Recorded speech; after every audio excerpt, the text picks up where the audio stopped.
你如果是来让我离你妹妹远一点的，还是走吧。你会对她负责任吗？什么意思啊？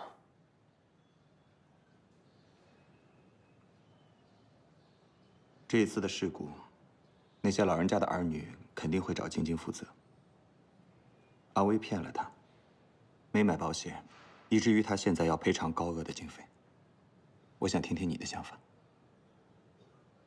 我是他老板，为什么追究他的责任？说活动是晶晶组织的，是我组织的。他给我打工，都听我的，一切责任在我，和他没有任何关系。那好，现在赔偿的这笔金额不是小数字，但是据我所知，你手头上根本没有那么多钱。我是没有那么多钱，可我还有一屋子设备。你让晶晶把它们卖了，她懂行情，看能不能把赔偿卖出来。如果还不够，我可以去求方案。他让我干什么都行，钱我一定会还上。我听晶晶说，你把这些设备视如生命，舍得？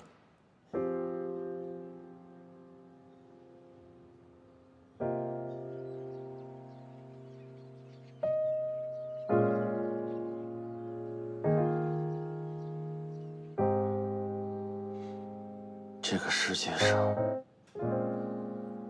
总有一些东西比生命重要。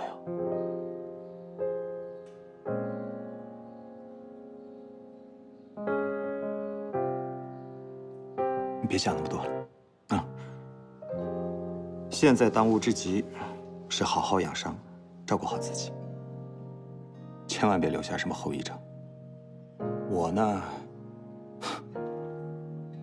现在这个妹妹是管不过来了，所以等你病好了以后，就劳烦你多费心，帮我照顾好她。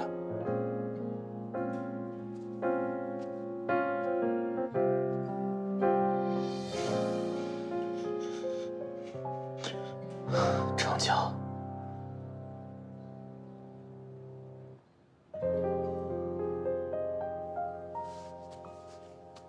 还有一件事儿，什么事？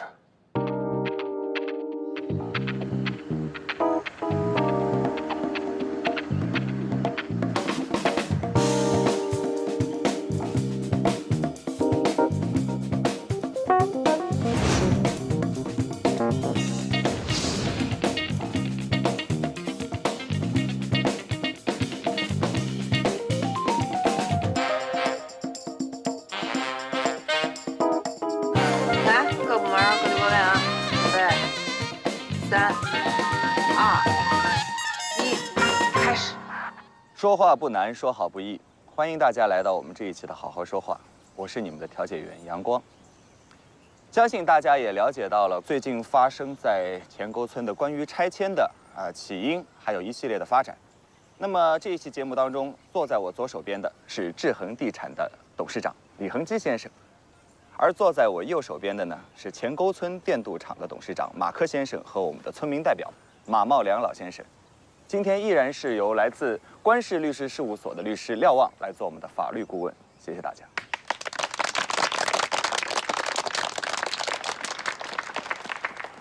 在我们这期节目的刚开始，我不想马上开始进入到拆迁的问题，我们先来聊一下老年摄影团旅游车在前沟村公路上翻车的事情。主持人，翻车的事儿跟咱们前沟村有什么关系？再说了，出了事儿之后，我们的村民都积极的救援了。今天咱们过来就是调解拆迁的事儿，不相干的事儿咱别耽误时间，是吧？是不相干的事别说。我也不想说不相干的事情，但是这辆旅游车是在我们前沟村的公路上翻车的。下面，有请大家看一下我们的大屏幕。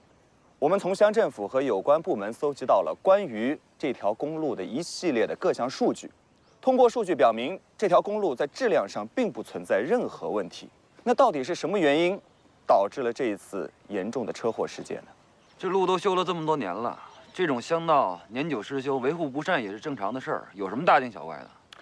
我们通过有关的专家咨询到，如果只是年久失修和维护不善，不可能造成那么严重的坍塌事件，有更大的可能是因为长期负重车辆的运行而造成。这些也都是你的猜测，有证据你就拿出来。马克董事长，您是不是一定要看证据？哎，对了，还有阳光，我怎么听说是你妹妹私自组织的黑旅行社导致了这次的事故啊？现在出了事儿，不想担责任，让我们前沟村来担。你觉得我们村的村民好欺负是吧？啊？是啊，那是不合适吧？这不合适吧？这事跟我们有什么关系啊？是这样的，之前我跟李总有沟通过，他的意思是不想过早的出事，原因是他希望在整个事情的解决过程当中，表达志恒地产对于村民的一种善意和诚意，让大家看到希望，所以他一直不让我们拿出这个证据。那既然已经到了我们好好说话的节目现场，我希望一切都是公正公开的，也没有什么好隐瞒的了。所以，有请我们老年旅行摄影团的各位老先生、阿姨，还有我们的著名摄影师罗修来到我们的现场。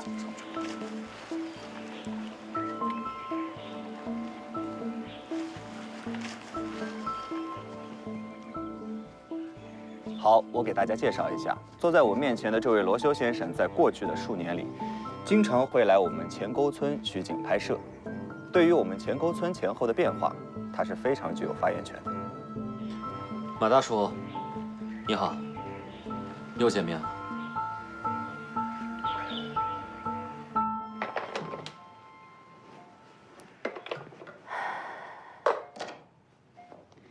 妈，你又瞪着眼睛想啥呢？赶紧休息一会儿啊！我在这想饺子呢，我今天想吃顿饺子。没问题，我回家给您包去。嗯，但是这儿没有人盯着呀。哎呦，又不打针，又不吃，要上厕所还能自理，要啥人盯啊？啊，有事了我不得找护士啊？行，那我现在就回去包去啊。嗯，你呢？护士小姐，麻烦你啊，我回去一趟，马上回来。没事儿。奶奶，来，我们量个体温。哎，要猪肉白菜的哦，明白。多放点肉。好嘞。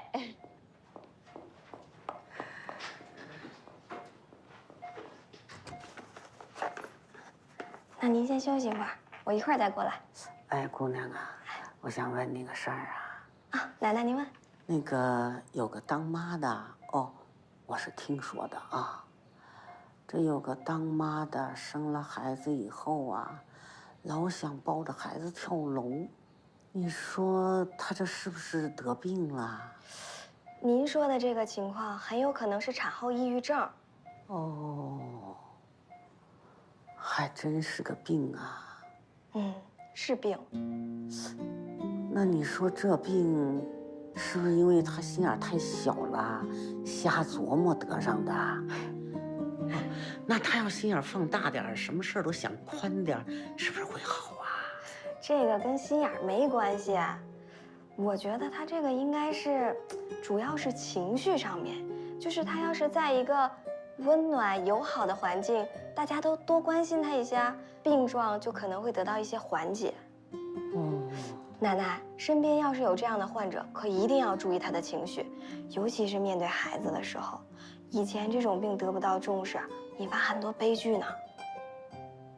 还真有这么严重啊？啊，哦，来，啊，体温正常，那我一会儿再过来看您。我先出去，您先休息一会儿。哎，姑娘，你一会儿能不能不过来呀？我想睡觉，我睡觉可轻了，你来，我怕你给我吵醒了，睡不着。行，那有事儿您按铃。啊。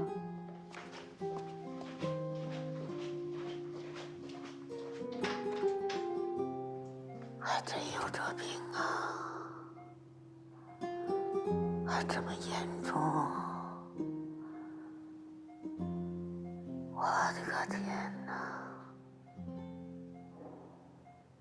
我错了。这是我几个月前在钱沟村拍的。那个时候呢，就经常有装着建材的货车进出。这几张照片能证明什么呀？啊，我还说他要开去别地方了，怎么了？马克先生，是这样子的，这些货车的司机基本上我们都已经联系到了。如果您觉得有需要的话呢，我们可以安排他来现场，和我们一起对质。廖万女士，现在有请您和大家普及一下关于道路的法律法规。根据我国的法律，任何单位和个人不得破坏、损坏、非法占用或者是非法利用公路、公路用地和公路附属设施。路政管理规定第31条的规定，公民、法人或者是其他组织造成路产损坏的，应向公路管理机构缴纳路产损坏费。但在本案中，对这次旅行翻车的事故受伤的人员也要进行赔偿。各位大爷大娘，你们是这次车祸事件的受害者，你们也可以说说自己的想法。是这样的，我们要等罗修的伤势恢复以后，和晶晶再商量一下后续怎么办。我们这些人可以提起诉讼，也可以息事宁人。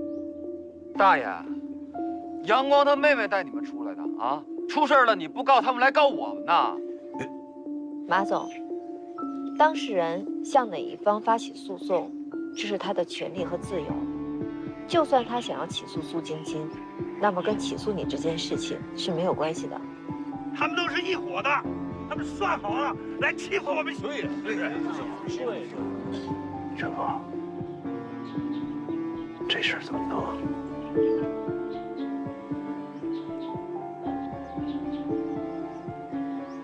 只要有关部门认定啊，我认罚认赔。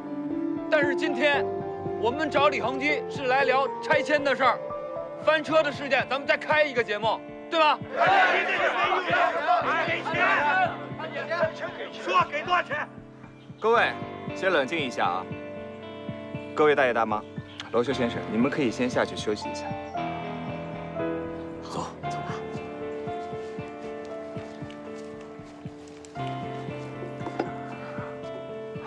好，我们节目继续。马大叔，您是非常抗拒拆迁的。每一次我们调查员要进村的时候，你都把人家拒之村外，但同时呢，你又在紧锣密鼓地筹盖自己的7层小楼。能对着摄像机和我们解释一下其中的原因到底是什么吗？叔，不用紧张哈，现在都这么干。他们志恒地产是民营企业，来到咱们村搞开发就是为了牟利。我怎么不信他有那么大的好心啊？这纯属是商业竞争啊，不能强买强卖，给不到咱们心里的钱数，咱们就住在村里。对，住在村里。说实话，我也不了解李恒基为什么会有那么大的好心，他到底是为了什么？他到底安了什么心？我觉得这一切还是由李恒基自己来为大家说吧。中国在上个世纪末进入了老龄化社会，到2050年，中国会是全世界老年人口最多的国家。现在的生活越来越忙碌，年轻人的压力也越来越大。如果按照传统的观念养儿防老，在未来越来越难实现。就以这次的老年摄影团为例，与其每天闷在家里面等孩子们下班、放学，为什么不能够组织起来，做自己喜欢做的事情，创造属于自己的精彩？当初志恒地产选择做养老产业，确实是看到了这个养老产业是市场潜力最大的一个产业。在经过精密的评估跟考量以后，我们选择了钱沟村，然后发现钱沟村有了重度的污染。在这个时候，志恒地产大可以放弃这个项目，但是我们认为，对这块土地最正确的做法，应该是先把电镀厂迁走，钱沟村进行生态修复，然后再盖一个大型的、全面的、配套完善的养老社区。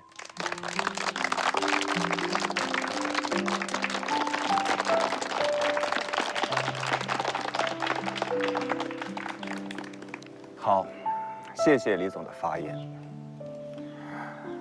马董事长，您是一个成功的生意人，我想请问您一下，如李恒基所说，如果将钱沟村先进行生态修复，再建养老社区，在短期内能获利吗？你如果不是沽名钓誉，就是个傻瓜。哎，是不是因为他一直没有孩子啊？害怕以后没人给他养老，想跑咱们这养老？他这是有私心啊！对，李总，你给大家说说，你是不是有私心？对，说说。说吧。我可以回答这位乡亲的问题。是的，我是有私心。瞧瞧，不打自招了吧？我确实想着，当我老了以后，带着我的家人到这里来养老。但是你们可以这么想，如果连我都要来这养老，我志恒地产一定会把钱沟村建设到尽善尽美。话说的都挺漂亮，是吧？好听的话谁都会说。马大叔，刚才听了李总的这番话以后，您现在愿不愿意配合他呢？拆迁啊，我一辈子就遇上一回，我要不争啊，什么都没有了，啊，拆完了之后呢，他盖什么跟我没关系，我也享受不到。我现在就想问，我这7层楼啊，你到底能赔我多少钱？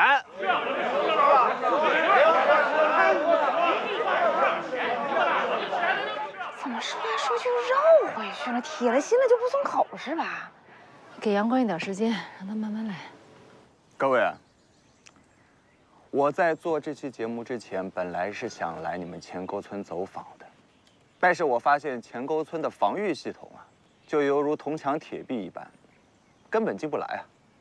马总，能让那么多村民死心塌地地跟着你，这说明你确实为他们做了一些实事儿，做了一些好事儿。那当然了，我们都是乡里乡亲的，在座的每一位都是我的亲人。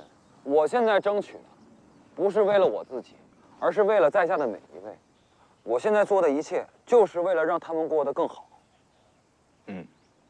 对于钱沟村的情况呢，因为我并不是特别了解，所以呢，我并没有发言权。在这里，我请到了一位前钱沟村的村民来到我们的节目现场。下面有请马大娘。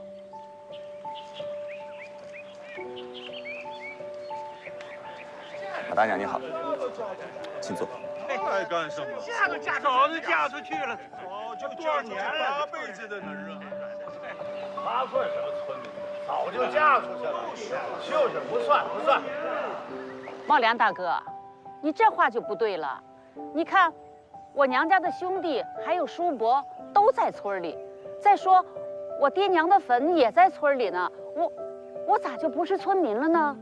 马大娘，我知道，你娘家的兄弟都同意了这个意向书是吧？既然同意了，就跟李恒基去搬迁去，咱们其他的人事儿你就别管了。马总，既然来到我们好好说话的节目现场，请按照我们正常的节目流程来，不要再刻意打断了，好吗？马大娘，哎，咱们了解到，在您老伴去世之后，您完全可以再回到钱沟村，和您这边的亲戚朋友一块儿居住，但是您却选择了去城市里，找你的儿子和儿媳妇一块儿过，是为什么呢？想孩子啊。哈，想孩子可以让他们来看您啊，他们也有车。再说了，从城里来钱沟村的车程并不算远。不敢回来呀。那年我儿媳妇回来了一次，回去以后吧，就上吐下泻的。她说村里的水跟吃的东西都不干净。哪儿不干净啊？怎么就不干净了啊？那是你们家那个儿媳妇儿，她身体不好，还穷讲究。对，我家儿媳妇儿是身体不好。那您家孙女呢？去年回来的时候，你带她去河里摸了一次鱼，那回家以后浑身上下不就是起满了那红疙瘩吗？对吧？大家都知道吧？那她也是穷讲究了。你，马大叔，您是有2个儿子是吧？对啊，我老婆争气，给我生了2个儿子。您真是有福气。但是我想问一下，为什么今年您没有让您的儿子和儿媳妇回来看您呢？而且据我所知，今年过年有很多在外地打工的村民都没有选择回来，这是为什么呀？不愧是主持人啊，这扯哪儿去了？我看你就是逃避重点。马大娘，现在前沟村里的孩子是越来越少了，对吗？嗯，都把孩子送出去了。我娘家的兄弟呀，也都赶着把孩子往外送呢。前沟村的现状，目前的土质、水质，到底是怎么样一种情况？其实乡亲们自己心里非常清楚，所以都不愿意让自己的子女出去以后再回来，是不是这样？马大叔啊，您刚才也说了，不管前沟村以后变成什么样子，你都想不到这个福了。我觉得您说这个话未免有些不负责任了吧？想想你们的前辈、你们的祖辈给你们留下了怎么样的一个前沟村？那是一个资源丰富、山清水秀的前沟村。可是你们呢？你们留给自己子孙的又是怎样的一个前沟村呢？你们总是盼望着自己的子女出去了以后就别再回来，但是我想问一下，如果他们想再回到自己的家乡，有一个温暖的、可以依靠的家，但是回来以后却发现一无所有了，他们心里会怎么想？等到那一天，他们，或者说他们的子女，会不会过来怪你们呢？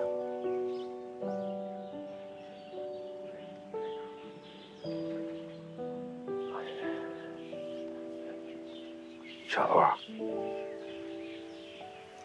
我不录了。怎么了，叔？这事儿我得好好想想。哎，茂良叔，你怎么了呀？你怎么变卦了呀？哎，茂良啊，你可不能被他们三言两语就给忽悠了。我们是要钱的，你这变卦了，我们是要钱的。行了行了，大家安静点，安静点，在谈事呢，录节目呢啊。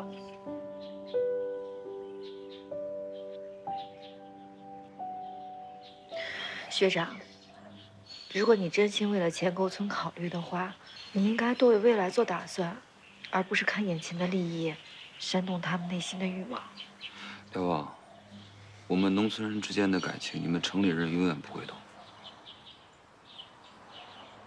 马总，您现在做的这一切，确定都是为了前沟村的村民利益考虑吗？当然了。那您知道村民们心里到底是怎么想的吗？他们的想法当然和我一样。好，既然是有关群体性利益的事件，那不如我们现场听听大家的意见。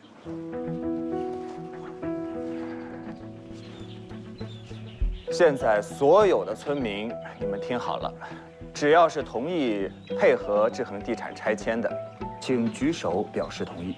李总，只要大部分的村民不同意配合你们的拆迁计划，那你必须要重新再考量，可以吗？当然。好，所有乡亲们，同意配合制衡地产进行拆迁的，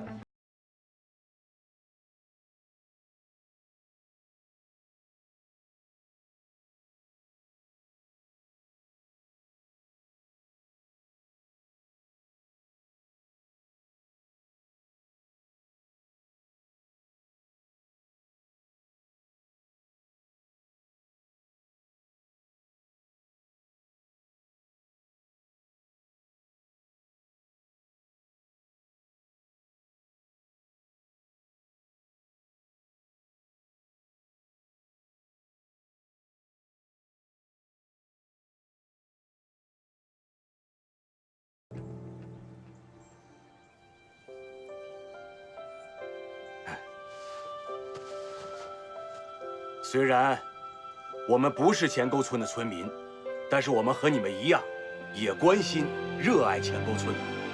我们希望钱沟村早日治理出来，变成养老社区。这样呢，我们这些老年人啊，就有机会到这青山绿水来疗养、来休养、来养老。我知道，我们举手是没有用的，但是我们想为了表示一下，我们支持环境保护，我们支持绿水青山。对，我们支持环境环保，支持绿水青山。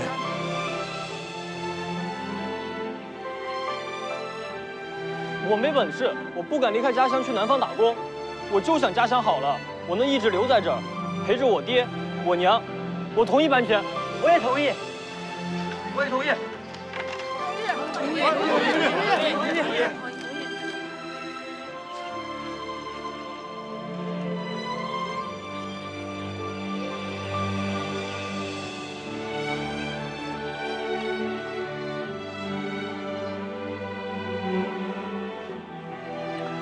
好的，感谢各位。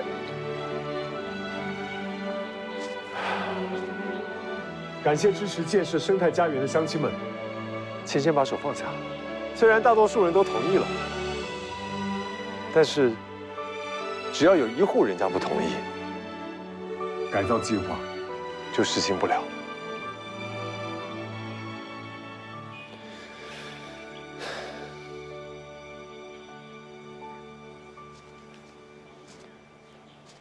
马总，如果你愿意的话，我向主管部门推荐，由你具体负责钱沟村生态修复项目。你要知道，这个项目的规模比电镀厂要大得多。找我？你会相信我啊？我当然相信你。未来的钱沟村，不管是基建，还是生态养老社区，都会需要大量的人力，有大量的工作岗位，在等待着各位。所以，让那些在外漂泊的、在外面打工的孩子们，也回来我们的村子里面，让他们也有机会，为了家乡的未来，为了家人们，为了这块土地，尽一份自己的心力。大家说好不好？好，说得好。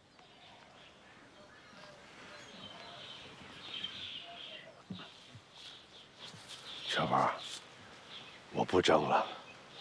他做的这件事情，对钱沟村、对子孙后代都是件好事。再争的话，我们就是罪人了。你说话要算数啊！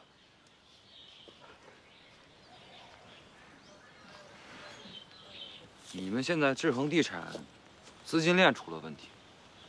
如果我们现在签了字，到时候你们不打款，那可是在忽悠我们。我保证，乡亲们可以在拿到部分拆迁款之后，再搬迁。你能做得到？这不是录着吗？我说话，我负责。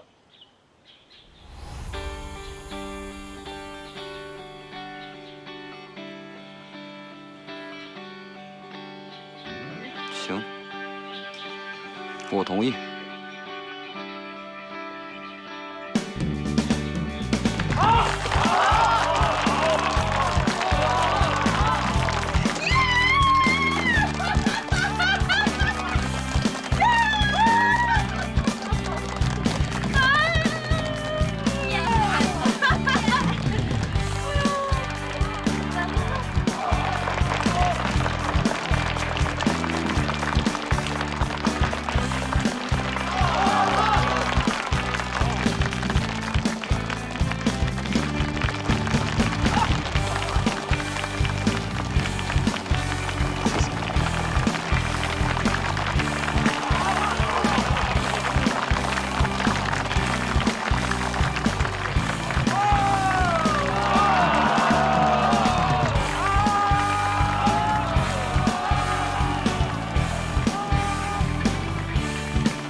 你也是个当妈的人，你应该知道，这当妈的呀，为了儿子，干什么都不计后果，哪怕是错的。30年前的我就是这样，可那时候我真的不知道你有病，真的不知道你还病得那么重，求你原谅我，我只求咱俩都翻篇儿，都翻篇儿行吗？啊，翻篇了，边儿了，我找你，就是想告诉你，我也应该亲手把光光还给你了，还给你了，我知道。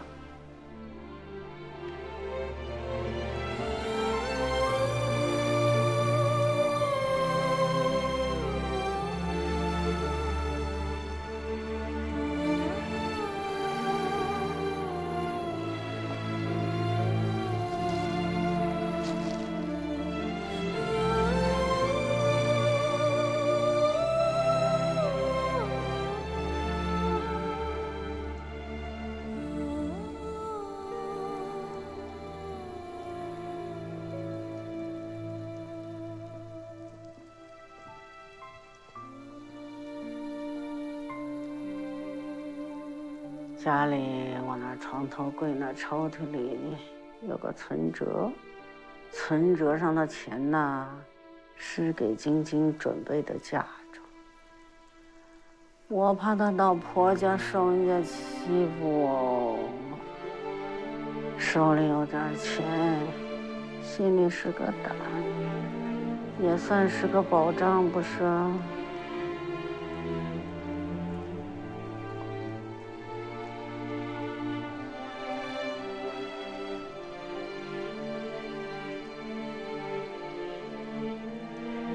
至于你姑姑啊，如果她能遇上一个不错的好人家，你就劝她跨出去这一步。不过，不管她跨出去跨不出去这一步，你爸爸留下的房子就让她住着，她得有个家，不是吗？奶奶就回到那老屋。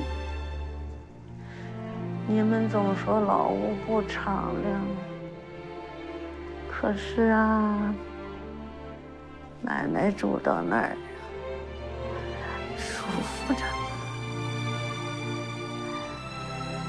老屋好啊，奶奶可想老屋。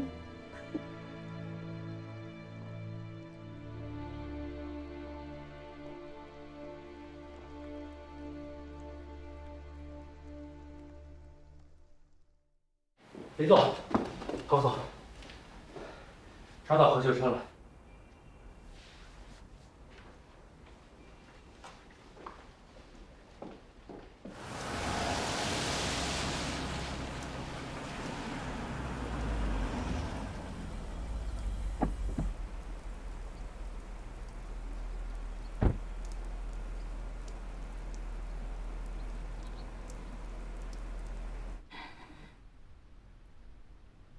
房子的事我就不追究了，但你之前的事儿，我确实也帮不了你。一切都是我罪有应得，该来的总会来，我应该受到法律的制裁。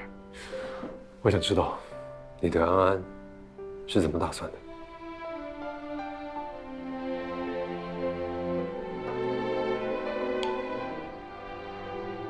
我希望他以后能够有一个稳定的生活吧。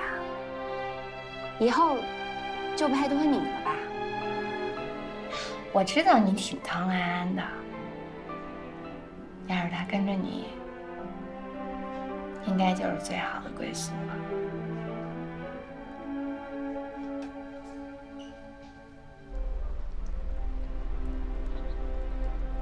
这段时间想过你妈妈吗？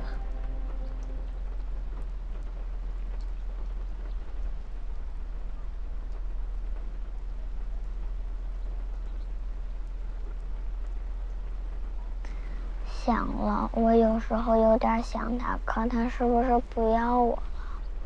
怎么会呢？安安，你还有恒基爸爸和志玲妈妈呢，我们啊都爱你。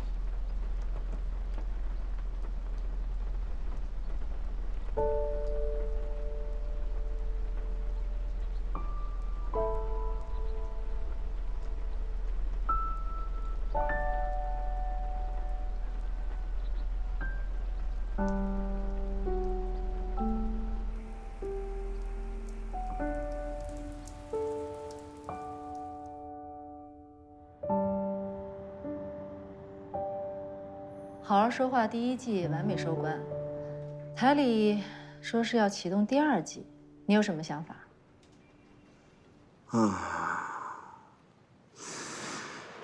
第2季，我想换个思路。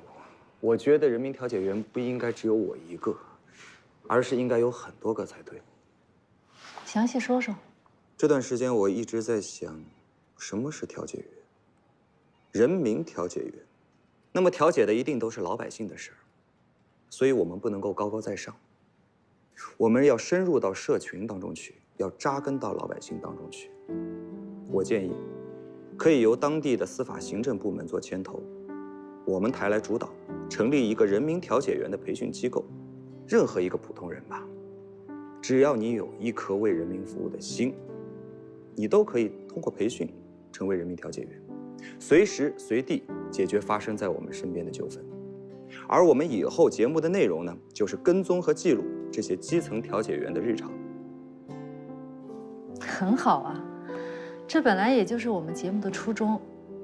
培训这些调解员，你想从什么时候开始？我现在已经有目标了。第1期节目的那些嘉宾啊，现在包括老周、马大娘、万春梅。还有菲菲、蒋家栋，都已经跟我表达了他们很有意愿参加到我们这个行动当中来，因为他们上过我们的节目，有过被调解的经验，因此，我想发展他们成为第1季度的学员。你的这些想法非常好，可惜我就不陪你了啊！不是你这是什么意思啊？安安的领养手续已经办好了，我现在是安安的妈妈，你也知道，安安这几年呢生活不安稳，我想在家里陪着她，弥补她那么多年失去爱的那种感觉。那你以后不会都当全职妈妈了吧？这个我倒没想好呢，不过我肯定是要离职一段时间了，在我离开的这段时间里呢，这个。交给你。台领导集体决定，由你担任总监的位置。哎呀，怎么了？不敢啊？是不是担心包括赵丽的那些刺儿头针对你？我现在就想坐这个位置，可不可以啊？可以，来呀。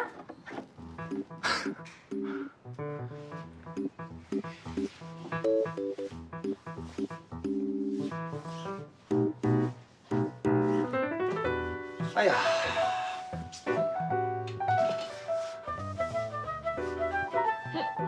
坐吧。老领导不坐，我哪敢坐呢？坐。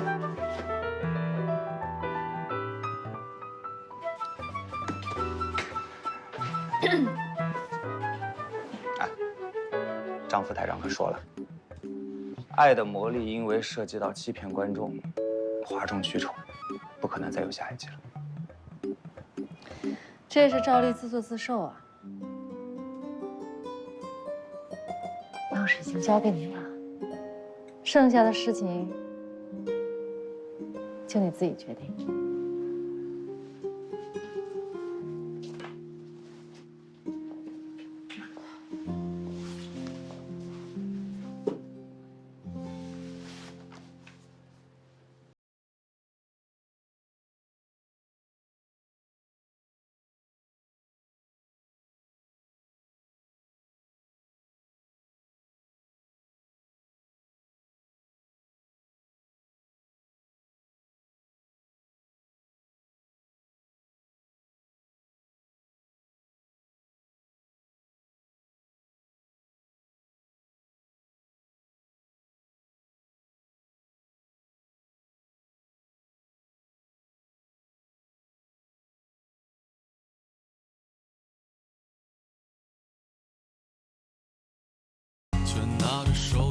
我是律师廖望，是一名人民调解员。